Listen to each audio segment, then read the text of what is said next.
এই সংসারে সবথেকে বেশি মূল্যবান কি হতে পারে? সময়। সমগ্র পৃথিবীর সমগ্র সম্পত্তি ব্যবহার করেও সময়ের একটা মুহূর্ত লাভ করা যায় না, এতটাই বেশি মূল্যবান। আর এই সময়কেই আপনি হেলায় নষ্ট করতে থাকেন, এর সদ্ব্যবহার করেন না, নিজের স্বপ্ন পূরণ করেন না। আর যখন এই সময় পার হয়ে যায় তখন মনে হয় আর তো সময় অবশিষ্ট নেই। এটা হলো অনুচিত। তাই এই সময়ের সদ্ব্যবহার করুন, শ্রেষ্ঠ কর্ম করুন, সেই সকল কর্ম করুন যা আপনি করতে চান, সেই সকল স্বপ্ন পূরণ করুন। এই সময় ব্যর্থ হতে দেবেন না। এই সময় কারোর জন্য থেমে থাকে না। আর একবার এই সময় পার হয়ে গেলে আর আপনি তার সদ্ব্যবহার না করলে এই সময়ই এসে আপনার বিনাশ ঘটাবে। এই সময়কে সম্মান করুন আর আমার সাথে ভালোবেসে বলুন, রাধা রাধা। সূর্যের প্রকাশ, অন্ধকারকে দূর করে দেওয়া সেই মহানায়ক। এই সূর্যের প্রকাশ যখন পৃথিবীতে এসে পৌঁছয় কি হয়? এই পৃথিবী জেগে ওঠে, প্রত্যেক প্রাণী জেগে ওঠে, মানুষ জেগে ওঠেন, নিজের কর্ম করেন, জীবন যাপন করেন। এই ঘুমের মৃতপ্রায় স্থিতি কাটিয়ে উঠে জীবন যাপন করতে শেখেন। এটাই হলো প্রভাব সূর্যের প্রকাশের। এবার এই প্রকাশ যে সূর্যের থেকে পাই তিনি কি করেন? তিনি নিজেকে জ্বালান আমাদের জীবন প্রদান করার জন্য। প্রত্যেকটা মুহূর্ত তিনি তাপ সহ্য করেন আমরা যাতে সেই প্রকাশ লাভ করি। এটাই হলো জীবনের সারমর্ম। যদি আপনিও এই সংসারে প্রকাশ ছড়িয়ে দিতে চান তাহলে আপনাকেও তপ্ত হতে হবে, নিজে জ্বলতে হবে, সেই কর্ম করতে হবে যেটা কঠিন হতে পারে কিন্তু আসলে শ্রেষ্ঠ। তবেই এই সংসারের সেবা করতে পারবেন, সংসারকে পথ দেখাতে পারবেন। নিজের অন্তরের প্রকাশ জাগ্রত করুন, তবেই সেই সকল ব্যক্তি যারা পাপের অন্ধকারে নিমজ্জিত হয়ে আছেন তারা জাগ্রত হবেন। সেই সকল ব্যক্তিকে জাগিয়ে তুলুন, প্রেরিত করে তুলুন সুখী হওয়ার জন্য যারা সুখী হতে পারছেন না। সেই সকলকে প্রেরিত করুন সাফল্য লাভের যারা সফল হতে পারছেন না। নিজের অন্তরের সূর্যকে জাগ্রত করুন, চারিদিকে শুধু প্রকাশই প্রকাশ হবে, জীবনই জীবন থাকবে, আনন্দই আনন্দ থাকবে। আর এই মন বারবার প্রসন্ন চিত্তে বলে উঠবে, রাধা রাধা। আমাদের গৃহে অনেক কক্ষ রয়েছে, কিন্তু এমন কি আছে যে একটাই থাকে? আমাদের গৃহের দ্বার। এমন কেন হয়? অনেক দ্বার তো থাকতেই পারে। ভেবে দেখুন, একটা বিশাল ভবন রয়েছে, তার চতুর্দিকে অনেক দ্বার আছে। ভালোই হবে, যাতায়াত করতে সুবিধা হবে, কিন্তু এমন আমরা কেন করি না? এবার আপনি বলবেন যে এটার উত্তর তো সহজ। যতগুলো দ্বার থাকবে ততজন দ্বারপালও থাকবে। কে কখন কোথা থেকে আসবে, কোথায় চলে যাবে সেদিকে খেয়াল থাকবে না, চুরির সম্ভাবনাও বেড়ে যাবে। যাক, এই বিষয় অন্তত আপনি বোঝেন। সেই জন্য আপনার গৃহে একটাই দ্বার রয়েছে। কিন্তু আপনার মনের বিষয় কি জানেন? আপনার মনেও কি কোনো দ্বার আছে? নেই? তার মানে যে কোনো ব্যক্তি যেখান থেকে খুশি আসতে পারে আর আপনার মনে যা খুশি প্রবেশ করিয়ে চলে যেতে পারে। কোনো বাধার সম্মুখীন না হয়ে কোনো ব্যক্তি আপনার মনে যা কিছু প্রবেশ করিয়ে চলে যাবে, তা সে আমাদের পক্ষে শুভ হোক, অশুভ হোক বা যতই ঘাতক হোক না কেন। সেই ভাবনা হতে পারে বাসনাময়, ক্রোধে পরিপূর্ণ, মতভেদে পরিপূর্ণ, বিদ্বেষ বা অহংকারে পরিপূর্ণ, বা কোনো ব্যর্থ ভাবনা হতে পারে। বিশ্বের যে কোনো ভাবনা মনে এসে বসবাস করতে পারে। এবার মনে যা ভাবনা থাকবে মন সেটাই অনুভব করবে। নেতিবাচক ভাবনা যদি মনে ঘর করে মন সুখ অনুভব কি করে করবে? সেই জন্য আবশ্যক হলো মনের মাঝে ইতিবাচক সত্তার দ্বার গড়ে তোলা। অর্থাৎ কোনো ভাবনা যদি আসে এবং ইতিবাচক হয় তাহলে তাকে মনে প্রবেশ করতে দিন। যদি তা আপনাকে আর্থিক, সামাজিক, পারিবারিক, আধ্যাত্মিক লাভ দেয় তাহলে তাকে প্রবেশ করতে দিন। যদি না দেয়, যদি তা নেতিবাচক ভাবনা হয় তাকে দ্বার থেকেই আবার ফিরিয়ে দিন। যত শুভ চিন্তায় থাকবে এই মন, ততই শুভ হবে আপনার জীবন। আর এই মন সুপ্রসন্ন হয়ে বলবে, রাধা রাধা। আমি জীবনে অনেক ভালো মানুষের সংস্পর্শে এসেছি, এমন ব্যক্তি যিনি আজীবন জ্ঞান লাভ করে থাকেন, পড়তেই থাকেন, জ্ঞান অর্জন করতেই থাকেন, অত্যাধিক জ্ঞান অর্জন করতে থাকেন। কিন্তু এইটুকুই কি যথেষ্ট? ধরে নিন কোনো ব্যক্তি শিল্পকলার বিষয়ে অনেক বই পড়ে ফেলেছেন,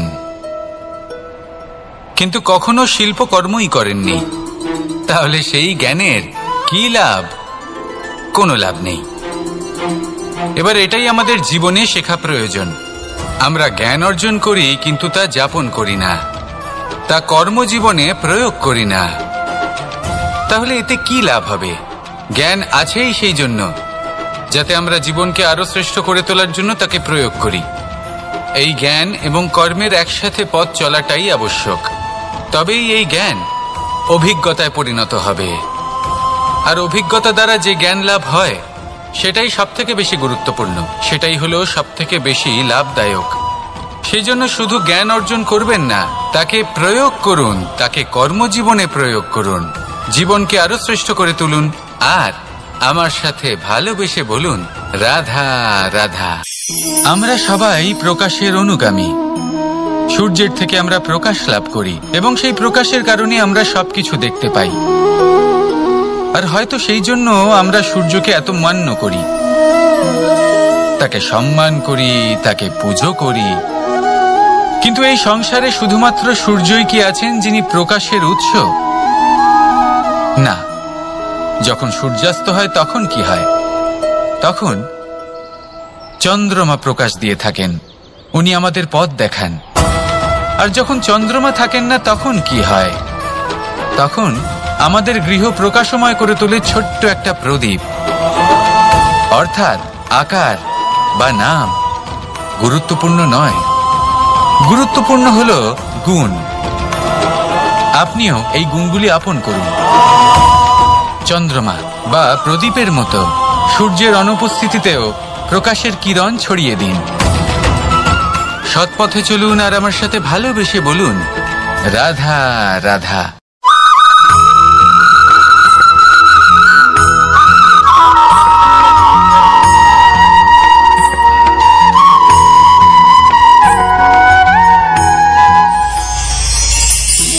জীবনে কখনো কখনো আপনি কি অর্জন করেছেন তার থেকেও বেশি গুরুত্বপূর্ণ হলো এটা যে আপনি কি ত্যাগ করেছেন। কিন্তু কোন কোন বিষয়ে সাবধান থাকতে হবে তা মন দিয়ে শুনুন। জীবনে যখনই আপনি আপনার লক্ষ্য স্থির করবেন তখন ভ্রম থেকে সাবধান থাকুন, কারণ তা আপনাকে লক্ষ্যভ্রষ্ট করে দিতে পারে। যখন যাত্রা করবেন তখন আলস্য থেকে সাবধান থাকুন, কারণ সেটা আপনাকে আপনার যাত্রা পূরণ করতে দেবে না। যখনই ন্যায় করবেন তখন বন্ধুদের থেকে সাবধান থাকুন, কারণ তারা আপনার ন্যায় করার ক্ষমতা দুর্বল করে দিতে পারে। যখনই সাফল্য লাভ করবেন অহংকার থেকে সাবধান থাকুন, কারণ তা আপনার সাফল্য আপনার কাছে বেশি দিন ধরে রাখতে দেবে না। আর যখনই আপনি প্রেম করবেন নিজের থেকে সাবধান থাকুন, কারণ আমি আপনাকে কখনো আমরা হতে দেবে না। রাধা রাধা। সাপ, এই শব্দটা শুনলেই মনের মধ্যে এক ধারণা তৈরি হয়, বিষে ভরা, ফোঁস আওয়াজ করা এক ভয়ানক জীব। যদি এই সাপ কারোর বাড়িতে ঢুকে পড়ে কোলাহল সৃষ্টি হয়ে যায়, লোকে সুরক্ষিত স্থান খুঁজতে থাকে, ভিড় জমা হয়ে যায় সেই সাপের প্রাণ নেওয়ার জন্য। কিন্তু যদি এই সাপ কোনো মন্দিরে দেখতে পাওয়া যায় তাহলে কি হবে?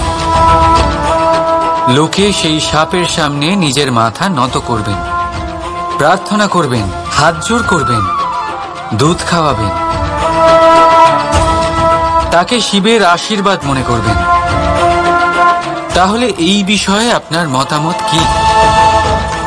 ভাবুন, মানুষগুলো সেই একই ছিল, সাপও সেই একই, তাহলে পরিস্থিতিতে এত তফাৎ কেন? কোথাও সেই সাপের প্রাণ নেওয়া হচ্ছে, আবার কোথাও সেই সাপকে পুজো করা হচ্ছে। তফাতের কারণ হলো সংস্পর্শ আর স্থান।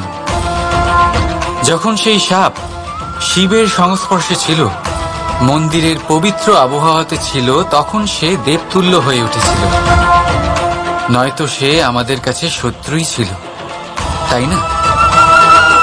তাই নিজের জীবনে সংস্পর্শ আর স্থানের চয়ন খুব ভেবেচিন্তে করুন, কারণ এই সংসার আপনার ব্যক্তিত্বের আন্দাজ আপনার সংস্পর্শ থেকেই করবে। আর হ্যাঁ, এখানে বিষয় ধনী বা গরিবের নয়, এখানে বিষয় হলো সংস্কারী আর সদাচারীর সঙ্গে। সদাচারীর সঙ্গ সবসময় সম্মানের কারণ হয়। রাধা রাধা। এই সংসারে জ্ঞানী কে? সেই ব্যক্তি যিনি বেদের অর্থ বোঝেন, নাকি তিনি যিনি জন্ম এবং মৃত্যুর রহস্যের সমাধান করেছেন, নাকি তিনি যিনি ৬৪ কলায় নিপুণ? না, এই সংসারে জ্ঞানী তিনি যিনি কেবলমাত্র একটা পার্থক্য বোঝেন, পার্থক্য মেনে নেওয়া আর দৃঢ় হওয়ার মধ্যে। শব্দগুলি অত্যন্ত সরল, কিন্তু যদি মন দিয়ে ভেবে দেখেন তাহলে এর অর্থ অত্যন্ত গুরুত্বপূর্ণ। বুঝিয়ে বলছি আপনাকে, যদি মেনে নেন তাহলে হার, কিন্তু যদি দৃঢ় হন তাহলে জিত। যদি মেনে নেন তাহলে কেউ আপন, কিন্তু আপনি দৃঢ় হলে সে আপনার শত্রু। মেনে নিলে ভগবান আছেন, আর দৃঢ় হলে তা শুধুমাত্রই এক পাথর। শুধু এই পার্থক্যগুলি বুঝে নিন, সংসারের সমস্ত কিছুই আপনার কাছে পরিষ্কার হয়ে যাবে। রাধা রাধা। দৃষ্টি মানুষকে দেওয়া প্রকৃতির অন্যতম শ্রেষ্ঠ উপহার। সেই দৃষ্টি যার জন্য মানুষ এই সংসার দেখতে পারে, নিজের পথ দেখতে পারে। কিন্তু সংসারে দৃষ্টি লাভ করেও সবাই মহান হতে পারে না, প্রসন্ন হতে পারে না। প্রসন্ন শুধুমাত্র তারাই হয় যাদের দৃষ্টিভঙ্গি শুভ হয়। এবারে যারা গোলাপে শুধুমাত্র কাঁটা খুঁজে পায়, তাদের হাত অবশ্যই সেই কাঁটা দ্বারা আঘাতপ্রাপ্ত হয়, কারণ তাদের দৃষ্টি শুধুমাত্র কাঁটা অবধি সীমিত থাকে। কিন্তু সুগন্ধ প্রস্তুতকারক পাপড়ি অবশ্যই খুঁজে বার করেন। কেন? একটু ভেবে দেখুন। যারা অন্ধকারে আলো পেতে চান, তাদের কাছে প্রদীপ ও সূর্যের মতো মনে হয়, কিন্তু যারা খুঁত বার করতে চান, তারা সেই প্রদীপের নিচে অন্ধকারই খুঁজে পান। যারা ভালোবাসা পেতে চান, তারা অচেনা মানুষের মধ্যেও স্নেহ খুঁজে পান, নয়তো কাউকে পেয়েও তাদের না চিনতে পারা মানুষের অভাব নেই। দৃষ্টি আমাদের দেখায়, কিন্তু দৃষ্টিভঙ্গি আমাদের সেটা দেখায় যা আমরা দেখতে চাই। যেমন আপনার ভাবনা হবে, সেটাই সত্যি হয়ে আপনার সামনে আসবে। তাই আপনার ভাবনাগুলিকে শুভ করুন আর ভালোবেসে বলুন, রাধা রাধা। আমার সামনে রয়েছে গরুর দুধ, যা 2 দিন পর্যন্ত ভালো থাকে। যদি এই দুধ গরম করে জমানো হয়, তাহলে তৈরি হয় দই, যা 3-4 দিন অবধি ভালো থাকে। যদি এই দইকে মন্থন করেন, তৈরি হবে মাখন, যা অনেক সপ্তাহ ভালো থাকে। আর যদি এই মাখন ফোটানো হয়, তাহলে তৈরি হয় ঘি, যা বহু বছর ভালো থাকে। মানেটা বুঝলেন? তাপ আর মন্থন। জীবনে যত পরীক্ষায় উত্তীর্ণ হতে পারবেন, যত কষ্টের তাপ সহ্য করতে পারবেন, যত মন্থনের বাধা পেরোতে পারবেন, ততই যশ, শক্তি আর সামর্থ্য বাড়তে থাকবে। তাই কর্ম করুন, কঠিন বাধার সম্মুখীন হন, আর মন্থন করে মন শুদ্ধ রাখুন। মন প্রসন্ন হয়ে বলবে, রাধা রাধা।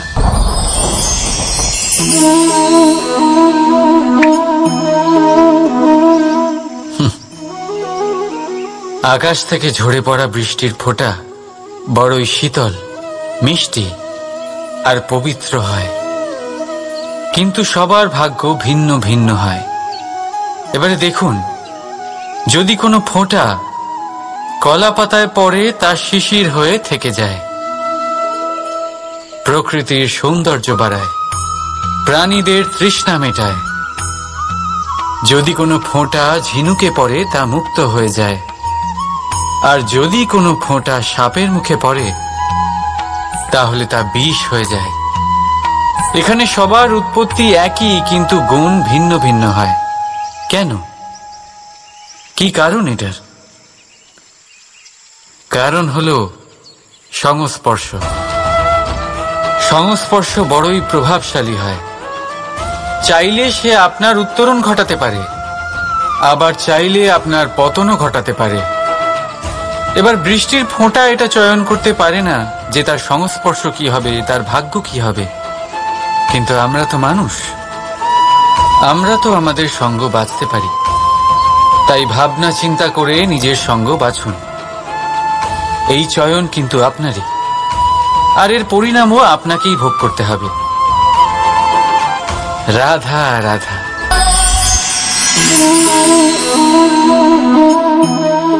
এই ফল দেখতে পাচ্ছেন আপনি?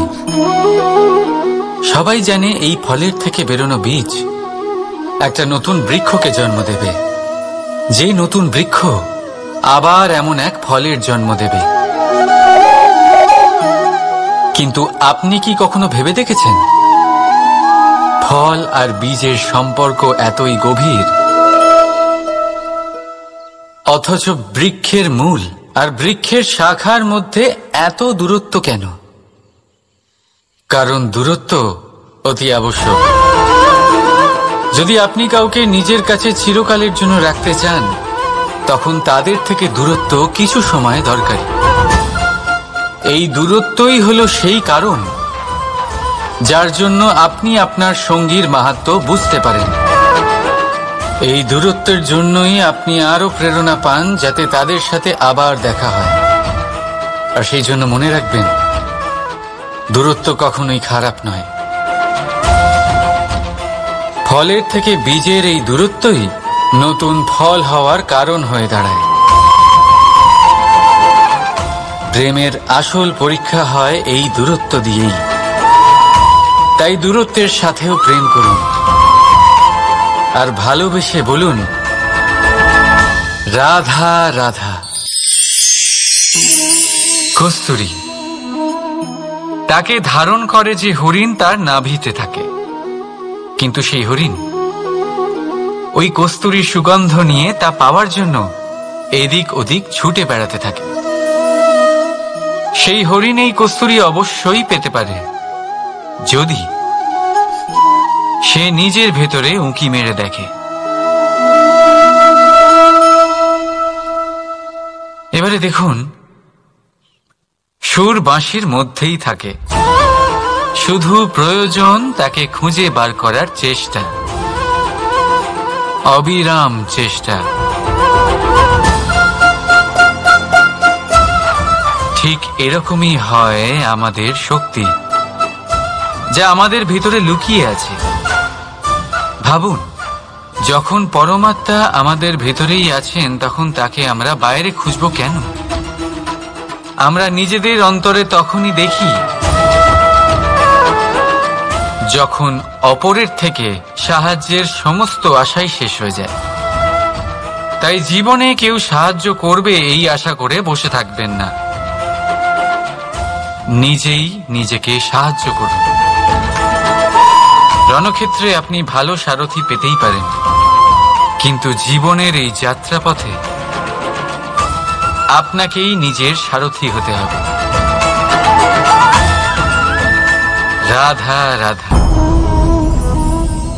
আমার দাদা আমাকে অনেকবার বলেছেন, কানাই তুমি তো স্বয়ং নারায়ণ, তুমি এক তুড়িতেই সবকিছু এমনি ঠিক করে দাও না কেন? এবার দাদাকে কি করে বোঝাবো? আচ্ছা, আপনি নিজেই ভেবে দেখুন, সিংহকে জঙ্গলের রাজা বলা হয়, কিন্তু সিংহ শুধুমাত্র তার ইচ্ছে প্রকাশ করলেই কোনো হরিণ কি নিজেই হেঁটে তার কাছে আসবে? নিজেই কি রাজি হয়ে যাবে তার আহার হওয়ার জন্য? না, কখনোই না। যে কোনো কাজকে সফল করে তোলার জন্য আপনাকে চেষ্টা করতে হবে, পরিশ্রম করতে হবে, যাতে সেই কাজ ভালোভাবে সম্পন্ন হয়। শুধু ইচ্ছে দিয়েই কোনো কার্যসিদ্ধি হবে না। ইচ্ছে থেকে স্বপ্ন তৈরি হয়, তবে সেইগুলো সফল করতে গেলেও আপনাকে পরিশ্রম তো করতেই হবে। মনে করুন আপনার ইচ্ছে হলো খেতে, আর কোনো দয়ালু ব্যক্তি এসে আপনার সামনে খাবার রেখে দিল, তাও তা খেতে গেলে পরিশ্রম আপনাকেই করতে হবে। যদি ভালোবাসার ইচ্ছে থাকে তাহলেও নিঃস্বার্থ নিষ্পাপ মনে ভালোবাসুন। দেখুন, আপনি স্বপ্নে অবশ্যই উঠতে পারেন, কিন্তু এই পৃথিবীতেই আপনাকে বেঁচে থাকতে হবে। আর যদি এই ধরিত্রীতে আপনি এগিয়ে যেতে চান, তাহলে এই ভূমিকে পা দিয়ে আপনাকে পিছনে ঠেলতেই হবে। রাধা রাধা। জীবনে আমাদের অনেকের সাথে দেখা হয়, অনেকের সাথে বাক্যালাপ হয়। বহু মানুষকে প্রসন্ন বলে মনে হয়, আবার বহু মানুষকে চিন্তিত বলে মনে হয়। কিন্তু আপনি যদি এটা বোঝার চেষ্টা করেন যে কে বেশি প্রসন্ন থাকে আবার কে বেশি চিন্তিত থাকে, তাহলে আপনি এটা লক্ষ্য করবেন যে বৃদ্ধ আর যুবক বেশিরভাগ সময় চিন্তিত থাকেন, অন্যদিকে বালক সর্বদাই প্রসন্ন থাকে, চিন্তার কোনো রেশই থাকে না। এর কারণ কি? এবারে আপনি বলবেন, এত সহজ বিষয়, বালকদের মধ্যে এত বোধই কোথায় যে তারা জীবনের সমস্যা বুঝতে পারবে, কষ্ট বুঝতে পারবে, দায়িত্ব বুঝতে পারবে? বিষয়টা আসলে তা নয়। বৃদ্ধের বিষয়ে যদি আমরা কথা বলি, তবে বৃদ্ধ নিজের বিগত সময় নিয়ে ভাবতে ভাবতে মনে মনেই দুঃখী হয়ে যায়। যুবক নিজের ভবিষ্যতের বিষয়ে ভেবে ভেবে চিন্তা করতে থাকে আজ। কিন্তু বালক শুধুমাত্র বর্তমানে বেঁচে থাকে, আর সেই জন্যই প্রসন্ন থাকে। দেখুন, বিষয়টা অত্যন্ত সরল। আপনি আপনার বিগত কাল পাল্টাতে পারবেন না। এখন যদি আপনি নিজের ভবিষ্যৎ আরো উজ্জ্বল করতে চান, তাহলে আজ নিজের কর্ম করতে হবে, আজ পরিশ্রম করতে হবে আপনাকে। তাহলে ভুলে যান গতকাল আর আগামীকালের চিন্তা, বর্তমানে আনন্দ করুন।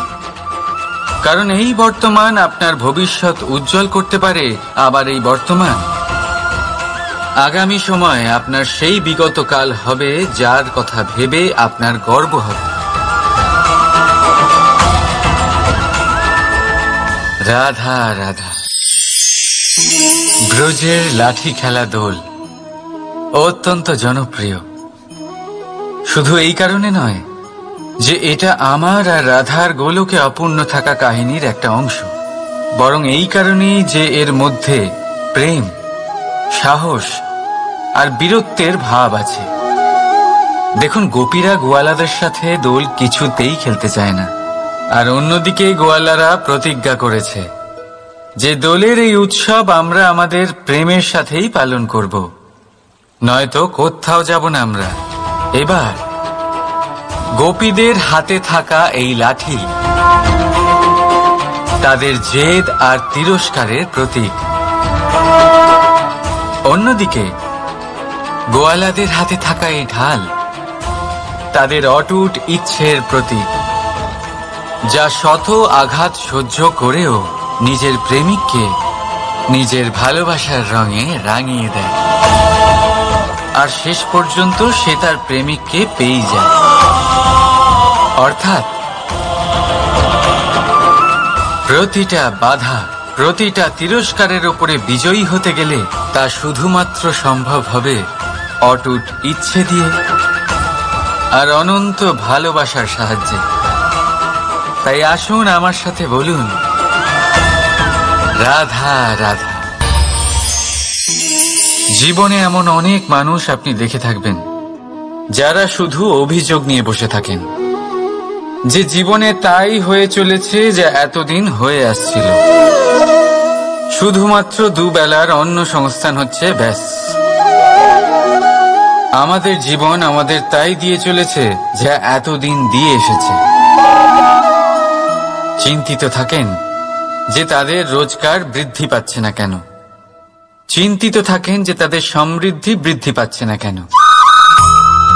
আর যখন এমন হয় না, তখন দোষ দেন নিজের ভাগ্যকে বা অন্য কোনো ব্যক্তিকে দায়ী করেন।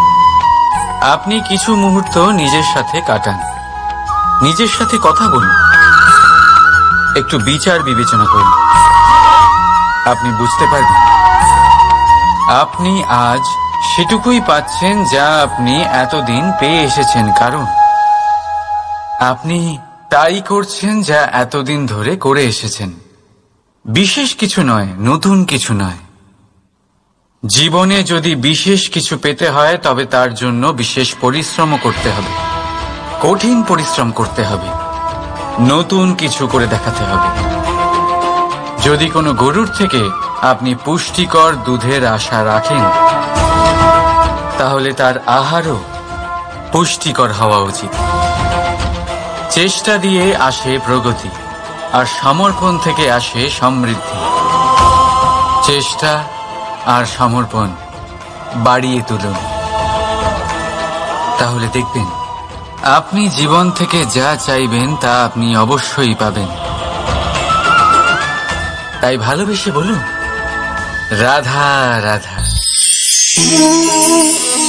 আপনি এমন অনেক মানুষকে দেখে থাকবেন